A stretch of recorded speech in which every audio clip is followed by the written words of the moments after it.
გამოსვლებას და ჩაწერე, ხო? აი, ახლავე აი, ვიწერ. ახლა მე ყველას ვქენი. ხო, ჯერ არ გინდა რომ დაიწყება მე.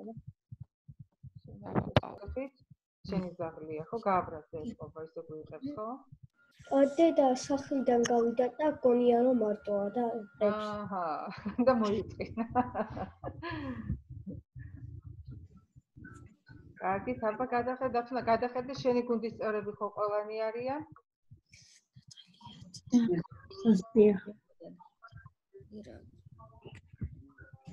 აი, გიო შემოვიდა. მუდგები. გიო არისო, გიო შემოვიდა ბავშვებო. ეხმას ყველანი. კარგი, დავიწყოთ მაშინ და თუმცა დარჩა შემოსასვლელი, შემოგვიდება აუცილებლად. აბა, დათუნა გისმენთ. მოგესალმებით ქალბატონებო და ბატონებო. ერთი წამით ეს დღეს ჩვენი პრეზენტაციის სახელია როგორ გამოვიყენოთ ინტერნეტი უსაფრთხოდ. ჩემი გუნდის წევრებს სხვადასხვა ფუნქციები გვევალებოდა. მე, დავით დუმბაძე, იყო პრეზენტატორი. ანო მარხიშვილი და აგიო აჩაია პროგრამისტები. ხოლო დიმაჩი მუხჩიანი და ნატალია ნონიკაშვილი ანალიტიკოსები. ჩვენ ძალიან ბევრი ვიმუშავებთ და ძალიან ვამაყობთ ჩემი გუნდით. ახლა კი ამბობ წვიმალებს, რატომ არის ინტერნეტის სასარგებლო. ინტერნეტში ადვილად შეგიძლიათ ინფორმაციის მოძიება. ასევე მეგობრებს ადვილად უკავშირდებით. შესაძლებელია სხვადასხვა საინტერესო პროგრამის გამოყენება, თქვა Sketch და სხვა თამაშები. ახლა წარმოგიდგენთ ორ ძალიან მნიშვნელოვან და პოპულარულ ადამიანებს, პაპი ფრანცისკეს და ბილ გეიტს. ახლა წაგიკითხოთ რა თქვა პაპი ფრანცისკემ ინტერნეტის შესახებ. ინტერნეტი უდიდეს შესაძლებლობებს ქმნის ურთიერთობის და სოლიდარობისთვის. ეს ნამდვილად კარგია, ღმერთის საჩუქარია. ხოლო ბილ გეიტსმა თქვა, ინტერნეტი მომავლის გლობალური ერთგანი. აბა თქვენ თუ მეტყვით ამ სლაიდზე რა არის გამოსახული?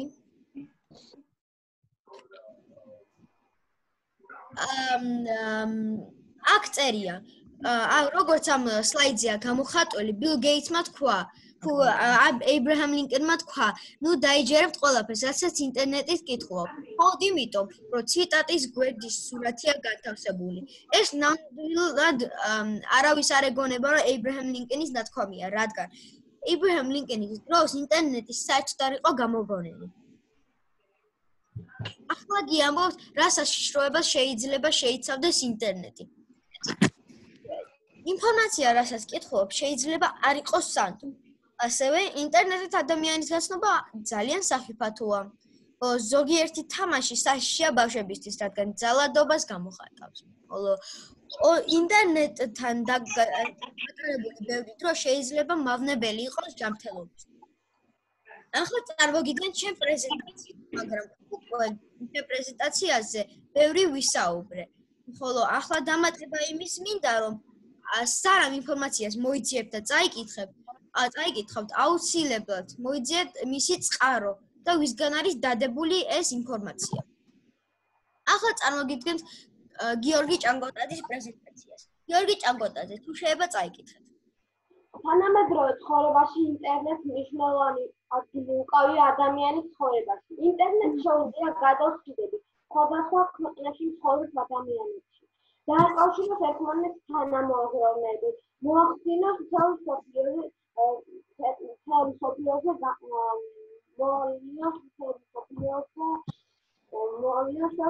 ვიკებს ფილმებს თუ თამაშებს, კითხულობს ელექტრონულ წიგნებს, სოციალური ქსელის დახმარებით ეკონტაქტებით საყვარელ ადამიანებს. იგი გვაძლევს მეორე მხრივ აქვს უარყოფითი მხარეები, ხშირად ის ინტერნეტ დამოკიდებული, უქმნის ფიზიკურ პრობლემებს, შესაძლებლობებს, ასევე შეიძლება ინტერნეტში ყალბი ინფორმაცია გავცელდეს. დიდი მადლობა ყველგანისთვის. ახლა ნატალია ნონიკაშვილს გადავცემ სიტყვას. ინტერნეტი ძალიან მნიშვნელოვანია, იმიტომ რომ ჩვენ ვიღებთ საჭირო ინფორმაციას.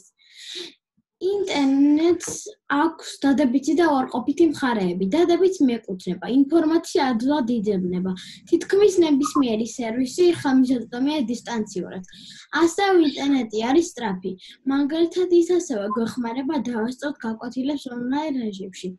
უარყოფითი მხარეებიდან შეიძლება დავსახელოთ არასოდეს ტყუილი ინფორმაციის გაგრძელება. გარდა ამისა, სახიფათოა ინტერნეტ სივრცეში არსებული ვირუსები, რომლებიც საფრთხეს წარმოადგენს კომპიუტერთან. ასევე მნიშვნელოვანია პირადი ინფორმაციის საკითხი. დღევანდელი კაცობრიობა წარმოუდგენელია ინტერნეტის გარეშე. გმადლობთ ყურადღებისთვის. ასევე წარმოგიდგენთ ჩემ მეგობარს გიორგი არჩაიას პრეზენტაციას. უსაფრთხო ინტერნეტი. უსაფრთხო ინტერნეტი არის ცოტა ხანი ჯდომა კომპიუტერთან, საინტერესო ამების გავდება, კარგი თამაშების სწავლა, ინტერნეტით დაუკავშირდეს შენ ახლობელს მსოფლიოს ნებისმიერ წერტილში. ინტერნეტით გამოიწვია განსაცმელი, ფეხსაცმელი და სხვა აქსესუარები. ბოლოს კი გაფრთხილება არასდროს ითამაშოთ ლურჯი ვეშაპი და არ ენდო ინტერნეტით ახალ გაცნობილ ადამიანებს.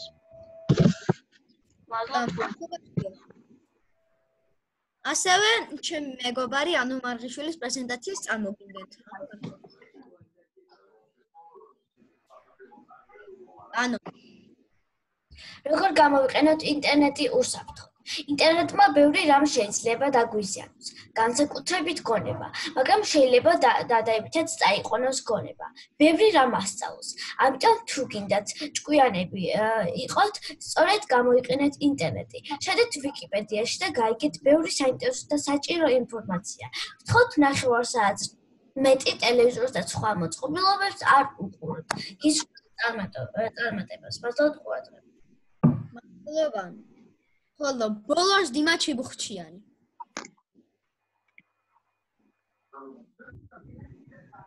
უსაფრთხო ინტერნეტი. ჯერ გავიგოთ, რატომ არის ინტერნეტის საშიში. პირველი, კომპიუტერული ვირუსი. მეორე, ტყუილი ფულისთვის. მესამე, ტყუილი ინფორმაცია. მეოთხე, აკაუნთის დაკარგვა. ეს პრობლემები შეიძლება მოგვარდეს ამ ინსტრუქციით. ანტივირუსის ჩამოტვირთვა და უცხო საიტებზე არ შეიძლება შესვლა. მეორე, არ დაელაპარაკოთ უცხოებს ტელეფონზე. მესამე, იმ წამსვე არ დაუჯეროთ ინფორმაციას, იმიტომ რომ ტყუილი შეიძლება იყოს. არასოდეს არ ჩაწეროთ პაროლი თავის აკაუნთიდან საეჭვო საიტებზე. მადლობა ყურადღებისთვის.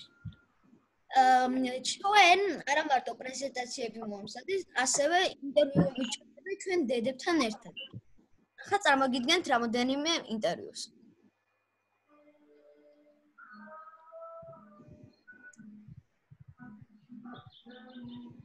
გასაგებად კომუნიკაციის უმთავრეს საშუალებას რა წარმოადგენს? კომუნიკაციის უმთავრეს საშუალებას წარმოადგენს ტელეფონები, სმარტფონები, სოციალური ქსელები, რომელთაც განსაკუთრებით აღნიშნავს სოციალურ ქსელებს, რომელიც ინტერნეტის ერთ-ერთი სახეა, ერთ-ერთი ფორმაა. რა დადებითი და უარყოფითი მხარე აქვს ინტერნეტს? ინტერნეტზე ჩვენ შეიძლება ბევრი ვისაუბროთ დადებითი კუთხით, ასევე უარყოფითი კუთხით. ინტერნეტის დადებითი მხარიდან აუცილებლად უნდა გამოვყოთ, რომ ეს აქ არის საინფორმაციო მასალა, რომელსაც ადამიანები თავიანთი ინტერესების შესაბამისად იყენებენ, მაგრამ უარყოფითი მხარიდან მხარეს თუ შევეხებით, ინტერნეტი ეს არის ადამიანის კომპიუტერთან, სმარტფონთან მიჯაჭვების საშუალება, რითაც ადამიანებს ხელს უშლის რეალურ გარემოსთან ურთიერთობაში, ადამიანებთან ურთიერთობაში და ასე შემდეგ. თქვენი აზრით, საზოგადოების უმეტესობას რაში იყენებს ინტერნეტს? საზოგადოების უმეტესობა ინტერნეტს სხვადასხვა მიზნებისათვის იყენებს. ნაწილი საზოგადოებისა იყენებს როგორც საინფორმაციო საშუალებას, საგანმანათლებლო საშუალებას, კულტურულ საგანმანათლებლო საშუალებას, ზოგი გასართობ საშუალებას, ზოგი დაცნობის საშუალებას, ასე რომ ინტერნეტის მასშტაბი არის დიდი, ვრცელი და ამოუწურავი და საზოგადოების ინტერესებიც აქედან გამომდინარე სხვადასხვანაირია და ამ ინტერესებს ერგება ინტერნეტის გამოყენების ფორმები. ხმარება თუ არა ინტერნეტი ადამიანებს მსოფლიოს გაწმენდას? რა თქმა უნდა, გლობალიზაციის ერთ-ერთი სახე ზუსტად ინტერნეტია, ინტერნეტის გამოყენება და ადამიანებს ინტერნეტი სახლიდან გაუშველად მთელს მსოფლიოს მოატარებს, გააცნობს სხვადასხვა ქვეყნებს მათ ისტორიას, წარსულს და იმ საინტერესო თემებს, რომელი იყო ინტერნეტის საშუალებით ის მისაწვდომი გახდა. ასთან ერთად ადამიანები ერთმანეთთან ურთიერთობას ამყარებენ, ხდება მეგობრობა, შეიძლება ეს იყოს პირმართალია ვირტუალური მეგობრობა, მაგრამ ადამიანთა სოციალიზაცია, მათი ინტერესის სფეროების თქვათ დაკმაყოფილება ინტერნეტის მიღწევად შეიძლება ჩავთვალოთ. მადლობთ ინტერვიუსთვის. დღესდღეობით კომუნიკაცია ახლა წარმოგიდგენთ ჩემ პრეზენტაციას დედაჩემთან ერთად. გამარჯობა მარიამ ვაძელაძე. დღეს უნდა დაგისვათ კითხვები, როგორ გამოვიყენოთ ინტერნეტი უსაფრთხოდ. შეიძლება დავიწყოთ. რატომ არის ინტერნეტი კარგი?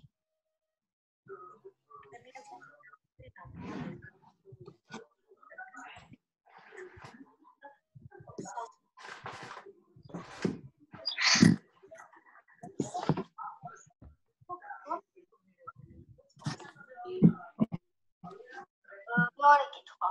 თქვენი აზრით რატომ არის ინტერნეტი ცუდი და სახიფათო? ინტერნეტში ერთ-ერთი საინტერესო ინფორმაცია რა.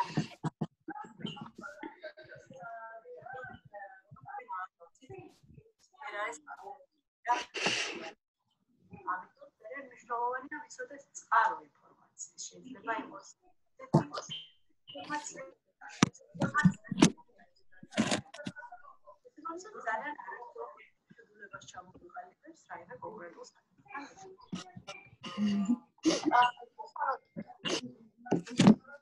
როგორ დავიწყოთ? ინტერნეტის ცუდი შედეგებისგან შეგვიძლია დავიწყოთ, რომ პირველ რიგში ყოველთვის დავამოწმოთ წყარო, ინფორმაციის წყარო. დავწმუნდეთ, რომ ეს არის მტკიცებულებაზე დაფუძნებული სანდო წყაროს ინფორმაცია, რომელიც შეგვიძლია გავაზიაროთ, რომელიც შეგვიძლია მოვიყვანოთ როგორც მაგალითი და არგუმენტი სხვადასხვა სახის საუბრებში. ასევე გითხარით, ეს კარგი ინტერნეტი როგორ გამოვიყენოთ უსაფრთხოდ? პირველ რიგში რადგანაც ბავშვებზე გვაქვს საუბარი, ალბათ აუცილებლად ზრდასრულის მეთვალყურეობით უნდა გაკეთდეს ეს ყველაფერი. პირველ რიგში უნდა ვიცოდეთ სწორად გამოყენება და დროული გამოყენება. ანუ არ უნდა გავატაროთ ძალიან დიდი დრო ინტერნეტთან, რადგანაც არ დავიზიანოთ ჯანმრთელობა, ასევე დავაკითხოთ ზრდასრულებს, რამდენად სანდოა ის ინფორმაცია, რასაც ჩვენ ვკითხავთ. ერთი კითხვა კიდე თქვენთან. თქვენი აზრით ყველაზე მეტად რომელ მხარეს იყენებთ ინტერნეტთან და რომელი მოგწონთ ყველაზე მეტად? მე პირადად? მე პირადად, რა თქმა უნდა, ჩემი სამსახურისთვის მჭირდება ინტერნეტი, ძირითადად ჩემი ელექტრონული პოსტა შევამოწმო მაგალითად პასუხი გავცე წერილებს, რომელსაც ვიღებთ ეს არის და ასევე დღევანდელი სიტუაციიდან გამომდინარე მიწას ლექციების ინტერნეტის მეშვეობით ჩატარება, ასე რომ ესეც ერთ-ერთი დანიშნულებაა ჩემთვის უკვე ინტერნეტი. მადლობთ. იმედია მოგეწონათ ჩემი ინტერვიუ. ახლა ასევე წარმოგიდგენთ რამდენიმე მუდმივს, რომელიც შექმნა ანო მაღაშვილმა და გიორგი არჩაიას. ინფორმაცია. ორიჯერ ანო მაღაშვილს და მე მეკავში. არა, მე თვითონ აზია.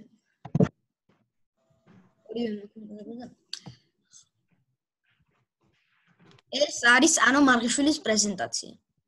ანიმაცია.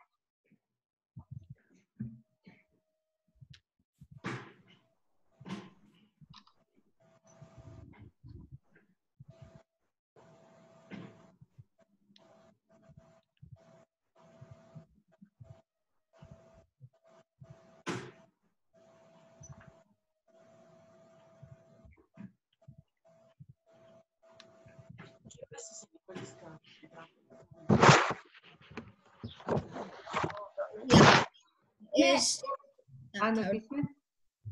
მე ამ ანიმაციიდან მინდოდა რომ მეთქვა რომ არ შეიძლება გადმოწერა ისეთი თამაშების რომლებიც არ ვიცით და ჯობია რომ მშობლებს ვკითხოთ და ისე გადმოვიწეროთ თამაშები და ესეთი სხვა მოწყობილობები. დიდი მადლობა. აპლიკაცია. და ახლა გიორგი ერჩეს დავწერთ.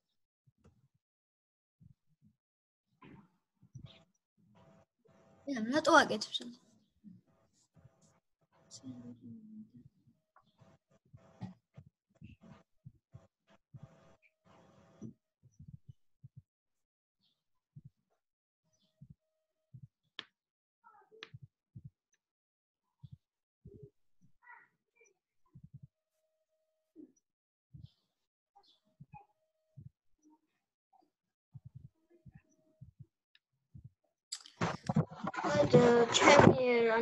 ჩემი შექმნილი ანიმაცია მიზნად ისახავს კიდევ ერთხელ აღნიშნოს, რომ არ შეიძლება ინტერნეტით ბრმად სარგებლობა, განსაკუთრებით ინტერნეტით უცნობებთან კონტაქტი და მათთვის პირადი ინფორმაციის გადაცემა. ამან შეიძლება ჩვენც გვავნოსდოთ ჩვენს ახლობლებსაც. დიდი მადლობა გიორგი. ახლა წარმოგიდგენთ რამოდენიმე რჩევებს, როგორ დავიცვათ თავი ძირითად როგორ დავიცვათ თავი ინტერნეტისგან. ნატალია, თუ შეიძლება წაიკითხოთ. არ გასცეთ პირადი ინფორმაცია. არ გაუგზავნოთ ინტერნეტით გაცნობილ ადამიანის თქვენი ფოტო. არ დადამხდეთ ინტერნეტით გაცნობილ ადამიანთან შეხვედრას თქვენი მშობლების თანხმობის გარეშე. არ უპასუხოთ ისეთ მესიჯებს, კომენტარებს, რომლებიც თავს უხერხულად გაგრძნობილებთ და აგძაბავთ, აგაფორიაქებთ. არ დადოთ ინტერნეტში თქვენი ან თქვენი მეგობრის უხერხული გამოუწვევი ფოტოები. მაშინაურ ხარით მშობლებს თუ ისეთ ინფორმაციას გადაასწრებით, რომლებიც თავს ცუდად გაგრძნობილებთ. აუცილებლად დაეკითხათ ნებართქვათ თქვენ მშობლებს, მასწავლებელს, სანამ ახალ პროგრამას რაიმე თამაშს გადმოვიწერთ. დაიცავით ოჯახის წესები. მშობლებთან შეთანხმეთ დრო, დღე, ხანგრძლივობა. თუ როდის და რამდენ ხანს შეიძლება ინტერნეტის სარგებლობა. მადლობა ნატალი. ახლა დიმარ გირჩევთ რამდენიმე ტექნიკურ რჩევებს. როგორ დავიცვათ თავი? ტექნიკური რჩევები. თუ web words აქვს http კავშირი, ეს იმას ნიშნავს, რომ აღნიშნული საიტი არის უსაფრთხო. თუ ინტერნეტ პროვაიდერი არ აჩენს თქვენ კავშირს, ეკუთვნის ისა თუ ის web word-ი, მიაქციეთ ყურადღება ბოქლომს, რომელიც გამოჩნდება შეყვანილი მისამართის წინ. თუ ბოქლომი ჩაკეტილია, ესე იგი თქვენ უსაფრთხო HTTPS კავშირს სარგებლობთ. ხოლო თუ ბოქლომი გახსნილია, შესაბამისად ნიშნავს HTTP კავშირს. აუცილებელია შეარჩიოთ ძლიერი პაროლი, რომელიც მეტი უსაფრთხოების გარანტიაა. პაროლი უნდა შეადგინოს მინიმუმ 8 სიმბოლოსგან. უნდა შეიცავდეს მინიმუმ 1 ციფრს, მინიმუმ 1 დიდი ლათინური ასო. მადლობა დიმა. ახლა უნდა თქვა, პირველ რიგში ეკამასწავლებელო ძალიან დიდი მადლობა ასეთ კარგი ინტერვიუს და პროექტი რო გაგვაკეთებინეთ და მას ძალიან დაფასებული ვართ ამით. და ამის შემდეგ თაზომასწავლებელსაც ძალიან მადლობას გიხსნით, რომ სკრეჩი გვასწავლეთ და ძალიან სახალისო იყო სკრეჩი. და იქია მოგეწონათ დღეს ჩვენი პრეზენტაცია და დიდი მადლობა ყურადღებისთვის. რა თქმა უნდა, ძალიან მოგვეწონა, ძალიან ყოჩაღი და კარგი ბავშვები ხართ. დამეთანხმებიან უფროსები, რომ ძალიან ბევრ დიდ ადამიანს უჭირს პრეზენტაციის წარმართვა, საუბარი ამ ხელა აუდიტორიის წინაშე და ძალიან კარგად გააკეთეთ თქვენ თავი ამ საქმეს ორივე გუნდმა. დარწმუნებული ვარ, მესამე გუნდიც ამას არაჩვეულებრივად მოახერხებს და ძალიან დიდი მადლობა თქვენ ბავშვებო, რომ ასეთი კარგები ხართ, ასეთი მონდომებულები ხართ და ასე გულით მიუდეგით ამ საქმის შესრულებას და კიდევ ძალიან კარგად გამოგევიდათ ეს ყველაფერი.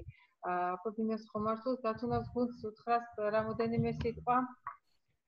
ორიოდე სიტყვას ვიტყოდი. კი ბატონო, ნათია გისმენთ. ძალიან დიდი მადლობა წარდგენილი პრეზენტაციისთვის და იმ სამუშაოსთვის, რომელიც გასწიეთ.